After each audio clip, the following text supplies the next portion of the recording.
사도행전 10장 베드로가 고넬료를 만나다. 가이사랴에 고넬료라는 사람이 있었는데 그는 이탈리아 부대라는 로마 군대의 백부장이었다.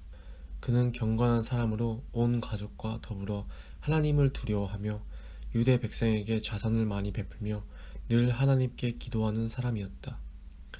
어느 날 오후 3시쯤에 그는 환상 가운데서 하나님의 천사를 똑똑히 보았다.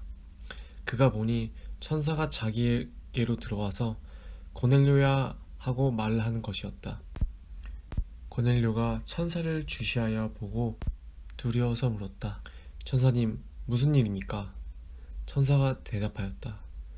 내 기도와 자선 행위가 하나님 앞에 상달되어서 하나님께서 기억하고 계신다. 이제 욥바로 사람을 보내어 베드로라고 하는 시몬이라는 사람을 데려오너라. 그는 무드 장이인 시몬의 집에서 묵고 있는데 그 집은 바닷가에 있다. 그에게 말하던 천사가 떠났을 때 고넬료는 하인 2사람과 자기 부하 가운데서 경건한 병사 하나를 불러서 모든 일을 이야기해주고 그들을 욥바로 보냈다. 이튿날 저들이 길을 가다가 욥바에 가까이 이르렀을 때에 베드로는 기도하려고 지붕으로 올라갔다. 때는 오정쯤이었다. 그는 배가 고파서 무엇을 좀 먹었으면 하는 생각이 들었다. 사람들이 음식을 장만하는 동안에 베드로는 황홀경에 빠져 들어갔다. 그는 하늘이 열리고 큰 보자기 같은 그릇이 내 귀퉁이가 끈에 매달려서 땅으로 드리워져 내려온 것을 보았다. 그 안에는 온갖 네발 짐승들과 땅에 기어다니는 것들과 공중의 새들이 골고루 들어있었다. 그때 베드로야, 일어나서 잡아먹어라 하는 음성이 들려왔다. 베드로가 대답하였다. 주님, 절대로 그럴 수 없습니다. 나는 속되고 부정한 것은 한 번도 먹은 일이 없습니다. 그랬더니 2번째 음성이 다시 들려왔다. 하나님께서 깨끗하게 하신 것을 속되다고 하지 말아라. 이런 일이 3번 있은 뒤에 그 그릇은 갑자기 하늘로 들려서 올라갔다. 베드로가 자기가 본 환상이 대체 무슨 뜻일까 하면서 속으로 어리둥절하고 있는데 마침 고넬료가 보낸 사람들이 시몬의 집을 찾아서 문 앞에 다가섰다.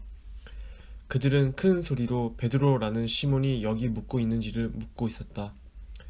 베드로가 그 환상을 곰곰이 생각하고 있는데 성령께서 말씀하셨다. 보아라, 3 사람이 너를 찾고 있다. 일어나서 내려가거라. 그들은 내가 보낸 사람들이니 의심하지 말고 함께 가거라. 그래서 베드로는 그들에게 내려가서 물었다. 보시오, 내가 당신들이 찾고 있는 사람이요. 무슨 일로 오셨소? 그들은 베드로에게 대답하였다. 고넬료라는 백부장이 보내서 왔습니다. 그는 의로운 사람이요 하나님을 두려워하는 사람입니다. 그는 온 유대 백성에게 존경을 받고 있습니다. 그는 사람을 보내어 당신을 집으로 모셔다가 말씀을 들으라는 지시를 거룩한 천사에게서 받았습니다.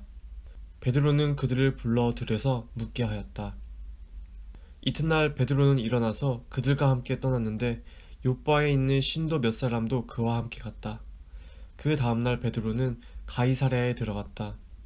고넬료는 자기 친척들과 가까운 친구들을 불러놓고 그들을 기다리고 있다가 베드로가 들어오니 마중 나와서 그의 발 앞에 엎드려서 절을 하였다. 그러자 베드로는 일어나십시오. 나도 역시 사람입니다. 하고 말하면서 그를 일으켜 세웠다. 그리고 베드로는 고넬료와 말하면서 집 안으로 들어가서 많은 사람이 모여 있는 것을 보고 그들에게 말하였다. 유대 사람으로서 이방 사람과 사귀거나 가까이 하는 일이 불법이라는 것은 여러분도 아십니다. 그런데 하나님께서는 나에게 사람을 속되다거나 부정하다거나 하지 말라고 지시하셨습니다. 그래서 여러분이 나를 불러 사람들을 보냈을 때 나는 반대하지 않고 왔습니다. 그런데 묻고 싶은 것이 있습니다. 무슨 일로 나를 오라고 하셨습니까? 고넬료가 대답하였다. 나흘 전 이맘때쯤에 내가 집에서 오후 3시에 드리는 기도를 하고 있었습니다. 그런데 갑자기 어떤 사람이 눈부신 옷을 입고 내 앞에 서서 말하기를 고넬료아, 하나님께서 내 기도를 들으시고 내 자선 행위를 기억하고 계신다. 욥바로 사람을 보내어 베드로라고 하는 시몬을 불러오너라. 그는 바닷가에 있는 무드장이 시몬의 집에 묵고 있다 하였습니다. 그래서 나는 곧 당신에게 사람을 보냈던 것입니다. 그런데 이렇게 와주시니 고맙습니다. 지금 우리는 주님께서 당신에게 지시하신 모든 말씀을 들으려고 다 같이 하나님 앞에 모여 있습니다. 베드로가 고넬료의 집에서 설교하다. 베드로가 입을 열어 말하였다. 나는 참으로 하나님께서 사람을 외모로 가리지 아니하시는 분이시고 하나님을 두려워하며 의를 행하는 사람은 그가 어느 민족에 속하여 있든지 다 받아주신다는 것을 깨달았습니다. 하나님께서는 이스라엘 자손에게 말씀을 보내셨는데 곧 예수 그리스도를 통하여 평화를 전하셨습니다. 예수 그리스도는 만민의 주님이십니다. 여러분이 아시는 대로 이 일은 요한의 세례 사역이 끝난 뒤에 갈릴리에서 시작하여 온 유대 지방에서 이루어졌습니다. 하나님께서 나사렛 예수에게 성령과 능력을 부어주셨습니다. 이 예수는 두루 다니시면서 선한 일을 행하시고 마귀에게 억눌린 사람들을 모두 고쳐주셨습니다. 그것은 하나님께서 그와 함께 하셨기 때문입니다. 우리는 예수께서 유대 지방과 예루살렘에서 행하신 모든 일의 증인입니다. 사람들이 그를 나무에 달아 죽였지만 하나님께서 그를 사흘날에 살리시고 나타나 보이게 해주셨습니다. 그를 모든 사람에게 나타나게 하신 것이 아니라 하나님께서 미리 택하여 주신 증인인 우리에게 나타나게 하셨습니다. 그가 죽은 사람들 가운데서 살아나신 뒤에 우리는 그와 함께 먹기도 하고 마시기도 하였습니다. 이 예수께서 우리에게 명하시기를 하나님께서 자기를 살아있는 사람들과 죽은 사람들의 심판자로 정하신 것을 사람들에게 선포하고 증언하라고 하셨습니다. 이 예수를 두고 모든 예언자가 증언하기를 그를 믿는 사람은 누구든지 그의 이름으로 죄의 사함을 받는다고 하였습니다. 이방 사람들에게도 성령이 내리다. 베드로가 이런 말을 하고 있을 때에 그 말을 듣는 모든 사람에게 성령이 내리셨다. 할례를 받은 사람들 가운데서 믿게 된 사람으로서 베드로와 함께 온 사람들은 이방 사람들에게도 성령을 선물로 부어주신 사실에 놀랐다. 그들은 이방 사람들이 방언으로 말하는 것과 하나님을 높이 찬양하는 것을 들었기 때문이다. 그때에 베드로가 말하였다. 이 사람들도 우리와 마찬가지로 성령을 받았으니 이들에게 물로 세례를 주는 일을 누가 막을 수 있겠습니까? 그런 다음에 그는 그들에게 명해서 예수 그리스도의 이름으로 세례를 받게 하였다. 그들은 베드로에게 며칠 더 머물기를 청하였다. 사도행전 11장. 베드로가 예루살렘 교회에 보고하다. 사도들과 유대에 있는 신도들이 이방 사람들도 하나님의 말씀을 받아들였다는 소식을 들었다. 그래서 베드로가 예루살렘에 올라왔을 때에 할례를 받은 사람들이 당신은 할례를 받지 않은 사람들의 집에 들어가서 그들과 함께 음식을 먹은 사람이요 하고 그를 나무랐다. 이에 베드로가 그 사이에 일어난 일을 차례대로 그들에게 설명하였다. 내가 욥바 성에서 기도를 하고 있었습니다. 그때 나는 황홀경 가운데서 환상을 보았는데 큰 보자기와 같은 그릇이 내 귀퉁이가 끈에 매달려서 하늘에서 드리워져서 내려서 내 앞에까지 왔습니다. 그 안을 자세히 들여다보니 땅 위에 네 발 짐승들과 들 짐승들과 기어다니는 것들과 공중의 새들이 있었습니다. 그리고 베드로야 일어나서 잡아먹어라 하는 음성이 내게 들려왔습니다. 그래서 나는 주님 절대로 그럴 수 없습니다. 나는 속된 것이나 정결하지 않은 것을 먹은 일이 없습니다. 하고 말하였습니다. 그랬더니 하나님께서 깨끗하게 하신 것을 속되다고 하지 말아라 하는 음성이 두 번째로 하늘에서 들려왔습니다. 이런 일이 3번 일어났습니다.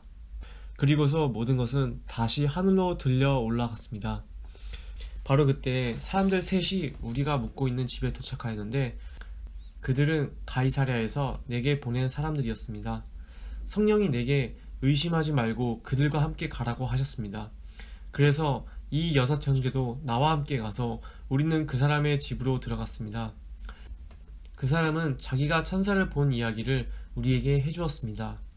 곧 천사가 그의 집에 와서 서더니 그에게 말하기를 요바로 사람을 보내어 베드로라고도 하는 시몬을 불러오너라. 그가 내게 너와 내 온 집안이 구원받을 말씀을 일러줄 것이다 하더라는 것입니다.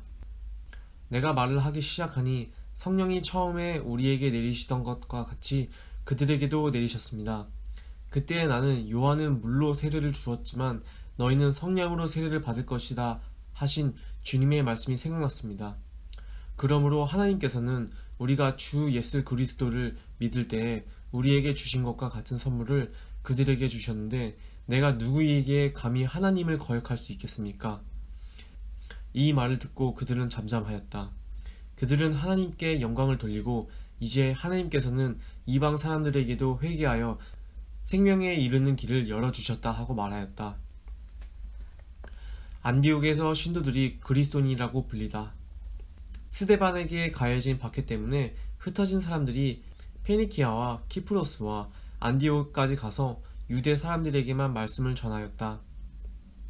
그런데 그들 가운데는 키프로스 사람과 구레네 사람 몇이 있었는데 그들은 안디옥에 이르러서 그리스 사람들에게도 말을 하여 주 예수를 전하였다.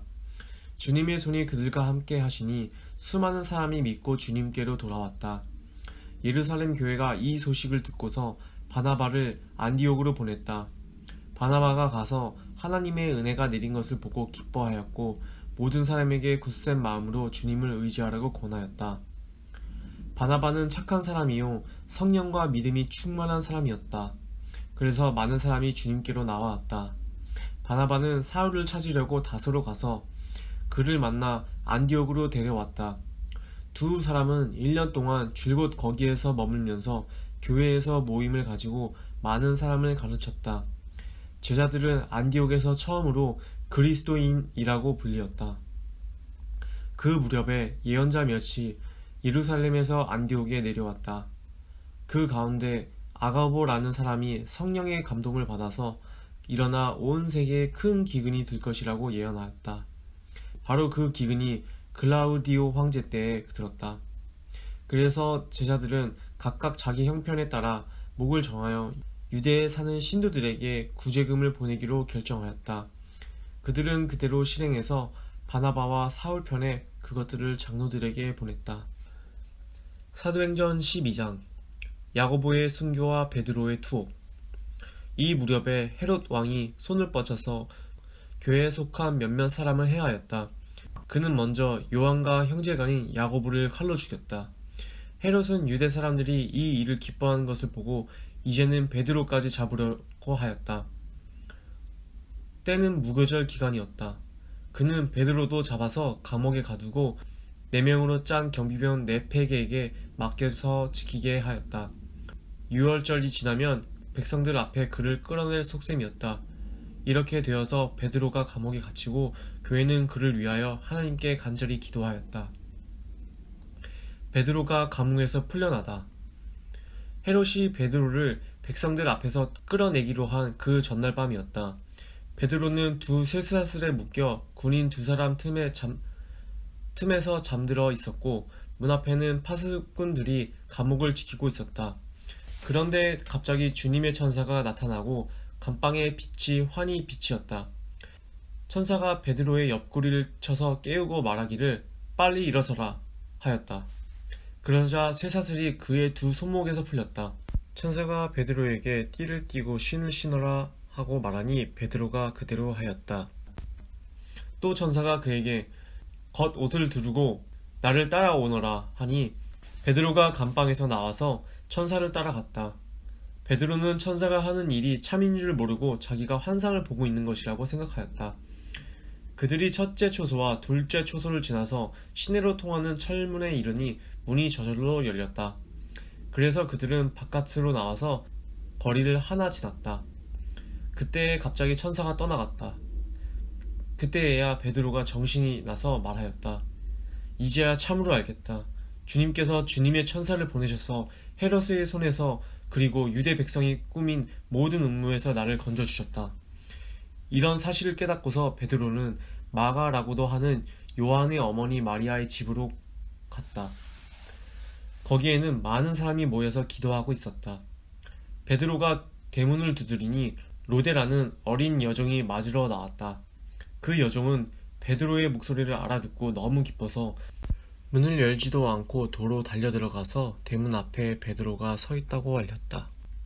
사람들이 여종에게 내가 미쳤구나 하고 말하자 여종은 참말이라고 우겼다.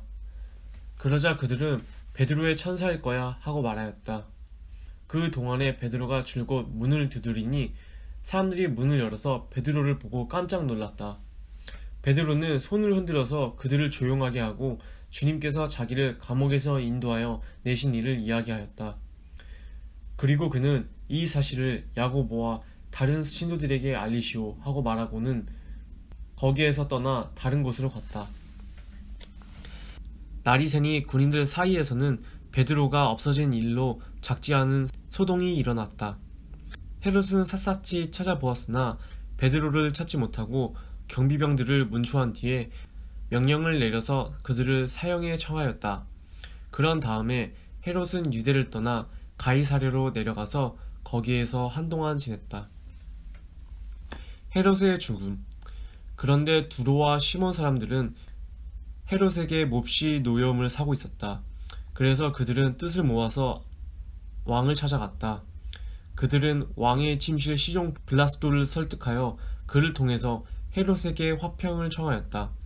그들의 지방이 왕의 영토에서 식량을 공급받고 있었으므로 이렇게 할 수밖에 없었다. 지정된 날에 헤롯이 용포를 걸쳐 입고 왕자에 좌정하여 그들에게 연설하였다.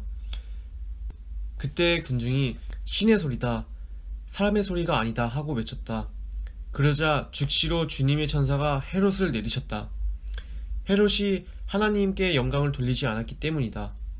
그는 벌레에게 먹혀서 죽고 말았다.